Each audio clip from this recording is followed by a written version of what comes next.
어느 마을에 오랫동안 사람들의 사랑을 받던 큰 나무가 있었습니다.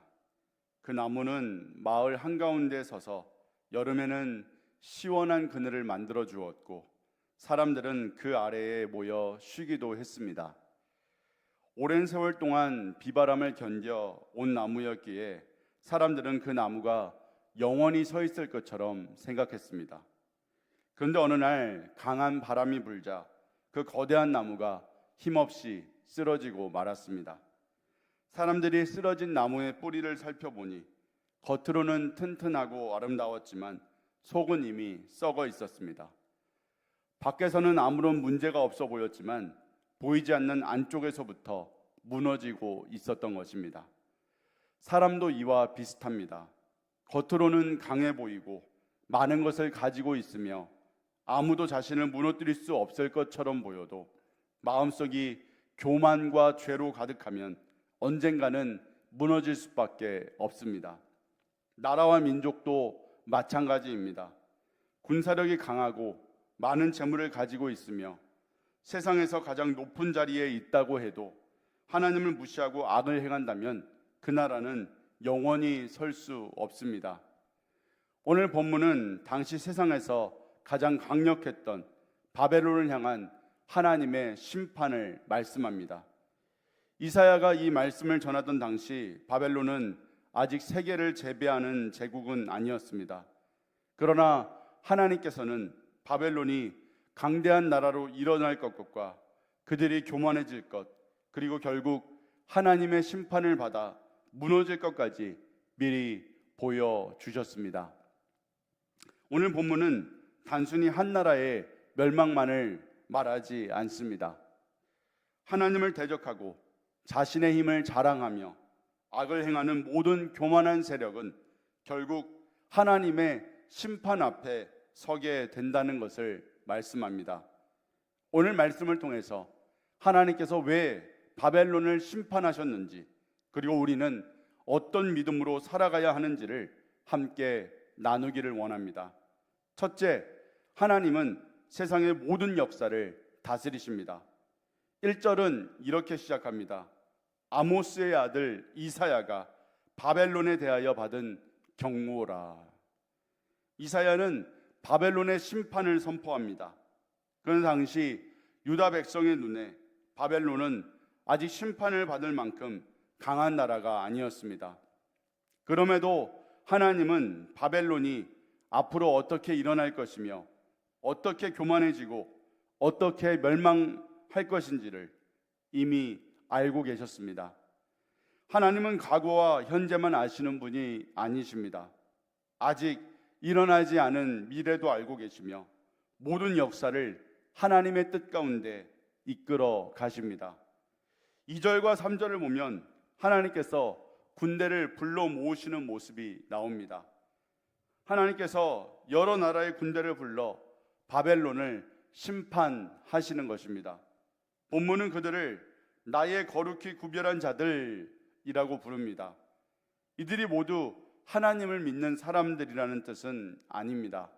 하나님께서 자신의 뜻을 이루시기 위해 그들을 심판의 도구로 사용하신다는 뜻입니다.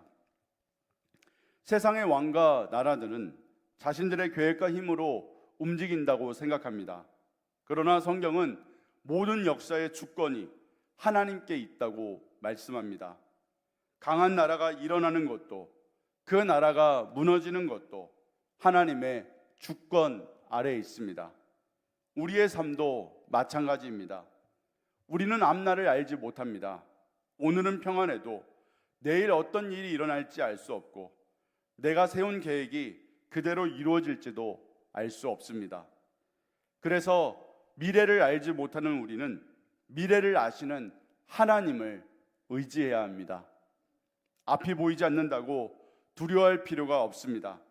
나는 알지 못해도 하나님은 알고 계시고 나는 길을 찾지 못해도 하나님은 길을 준비하고 계십니다.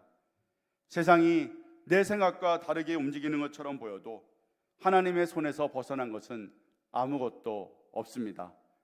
그러므로 믿음의 사람은 세상의 변화만 바라보며 불안해하는 사람이 아니라 역사를 다스리시는 하나님을 바라보는 사람입니다. 둘째, 하나님은 교만과 악을 반드시 심판하십니다. 오늘 6절에서 말씀합니다. 너희는 애곡할지어다. 여호와의 날이 가까웠으니 전능자에게서 멸망이 임할 것이미로다. 본문에는 여호와의 날이라는 표현이 나옵니다. 여호와의 날은 하나님께서 죄를 심판하시기 위해 일하시는 날입니다. 바벨론은 강한 군사력과 많은 재물을 가지고 있었습니다. 수많은 나라를 정복했고 누구도 자신들을 무너뜨릴 수 없다고 생각했습니다.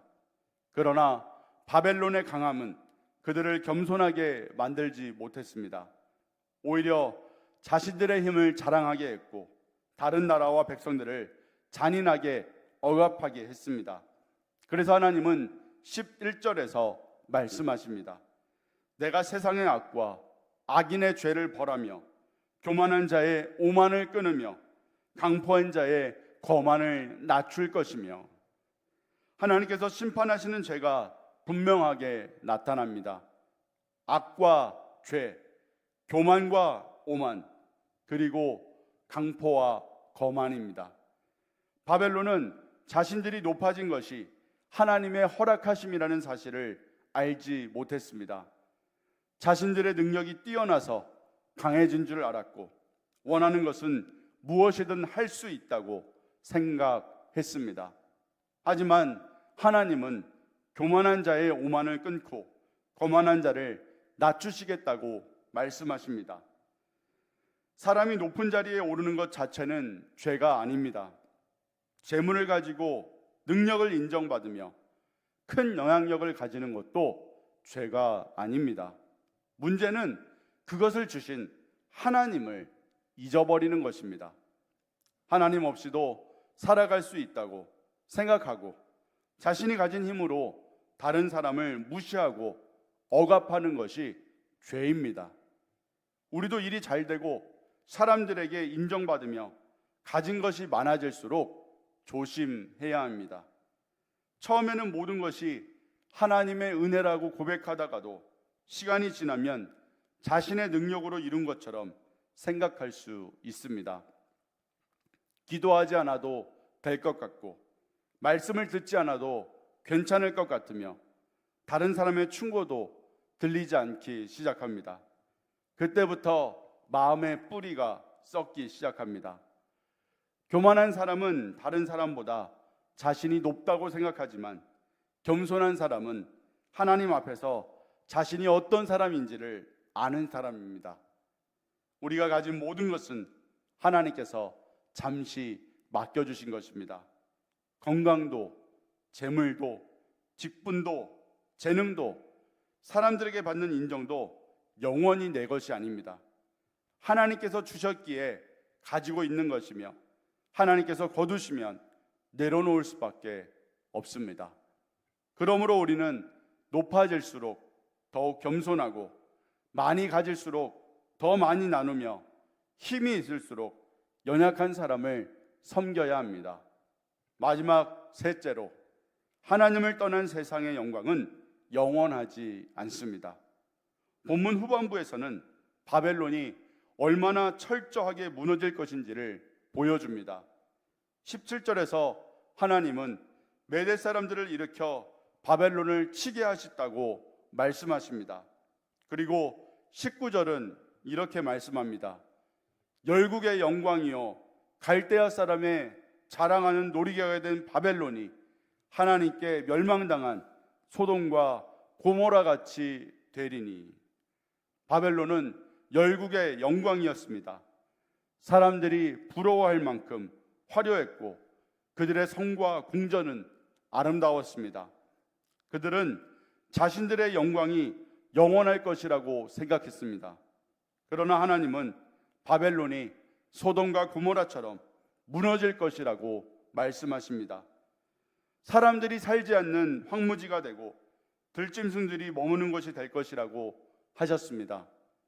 한때 수많은 사람들이 모여들던 도시가 아무도 살지 않는 곳이 됩니다.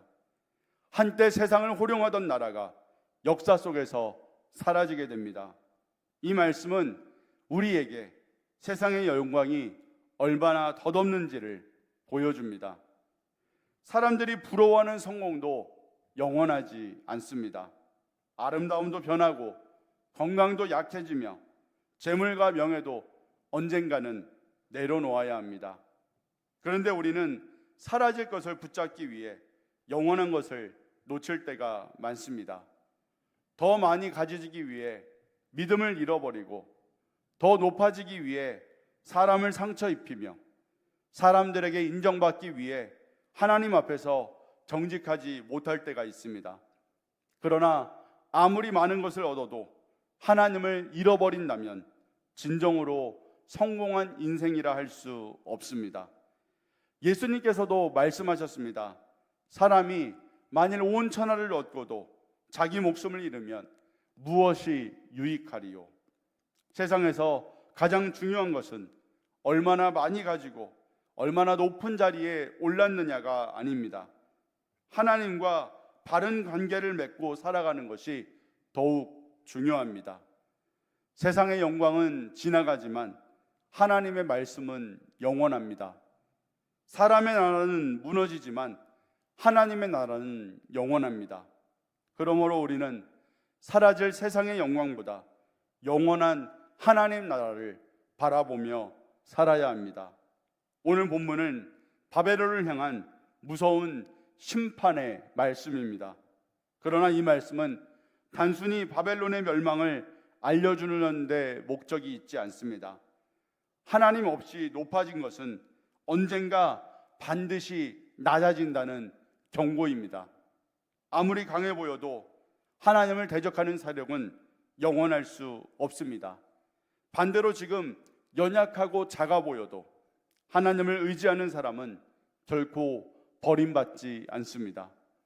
세상의 권세가 아무리 강해 보여도 모든 역사는 하나님의 손안에 있습니다. 그러므로 우리는 세상을 두려워하기보다 하나님을 두려워해야 합니다. 사람들에게 높임을 받으려 하기보다 하나님 앞에서 겸손해야 합니다. 사라질 세상의 영광을 붙잡기보다 영원한 하나님의 나라를 바라보아야 합니다. 오늘 우리의 마음속에 나도 모르게 자리 잡은 교만이 있다면 내려놓아야 합니다. 내가 가진 것이 내 능력으로 얻은 것이라 생각했다면 다시 하나님의 은혜를 고백해야 합니다. 그리고 하나님께서 주신 힘과 재능과 물질을 나만을 위해 사용하지 말고 연약한 사람을 돕고 하나님의 영광을 위해 사용해야 합니다. 오늘 하루도 모든 역사를 다스리시는 하나님을 신뢰하며 교만을 버리고 겸손히 말씀 앞에 서고 사라질 세상이 아니라 영원한 하나님 나라를 바라보며 살아가는 복된 성도들이 되시기를 주님의 이름으로 축원합니다. 기도하겠습니다.